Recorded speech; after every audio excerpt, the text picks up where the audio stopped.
19. godinu za redom održana je Sinergija, jedna od najvećih tehnoloških i biznih događaja u regiji. Moj ključni utisak sa ovogodišnje Sinergije je broj ljudi koji se okupio. To potvrđuje najvjerojatnije dve stvari. Jedna je da radimo ono što ljude interesuje i druga da je broj ljudi koje ova tema interesuje sve veći.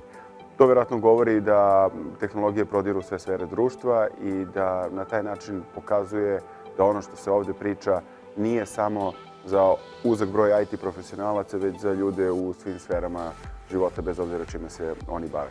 Ove godine je karakteristično da nismo imali neku specifičnu tehnologiju na kojoj smo insistirali. Jesmo pominjali veštačku inteligenciju, jesmo pominjali upotrebu podataka kao nove električne energije, ali suština je u stvari bila kako da sve one tehnologije koje godinama postoje kombinujemo da bi ih upotrebili u nečemu što je stvarna životna potreba korisnika.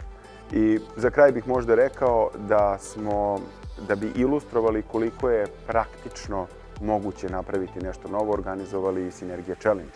Tu nam je bila ideja da mladi timovi imaju priliku da koristeći tehnologije sprovedu izazove u delu javne uprave, u funkcionisanju javne uprave i u sferi financija sa našim partnerima iz Kancelarije za IT i elektronsku upravu Republike Srbije i Udruženja banaka Srbije, gdje smo zajedno birali one rješenja koja će imati najveće šanse da se u praksi kvalitetno primenjuju i drugima pokažu svoju vrednost.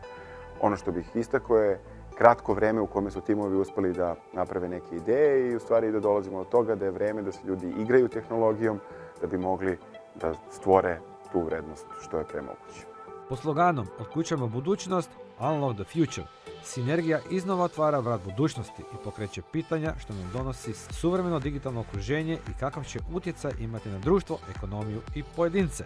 Da bismo otključili budućnost, bitno je da znamo napraviti ključ za to, a ljudi koji rade u Srbiji predstavlja razvojni centar tvrtke Microsoft.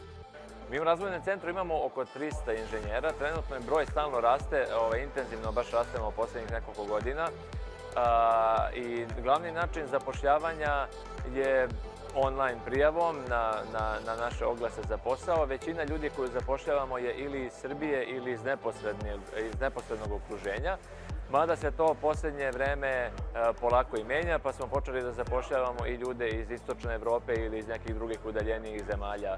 Ne u toliko velikom broju, ali to je jedan novi razvoj koji je vrlo interesantan za ovo naše područje. Sinergija 19, kao i svaki puta do sada, završava zadnjim tradicionalnim biznis danom na kojem su kroz panel diskusije sudionici razgovarali o tome da li je umjetna inteligencija i najsuvremenije tehnologija ključni pokretač poslovanja budućnosti. Stella Solar, voditeljica prodaje sektora Intelligent Automation Solution u tvrtki Microsoft na globalnom nivou, u uvodnom izlaganju kroz primjere iz prakse i probane univerzalne principe primjene, objasnila je kako AI zaista mijenja i pospješuje usluge u različitim industrijama i zašto predstavlja razvojnu šansu koju ne smijemo propustiti.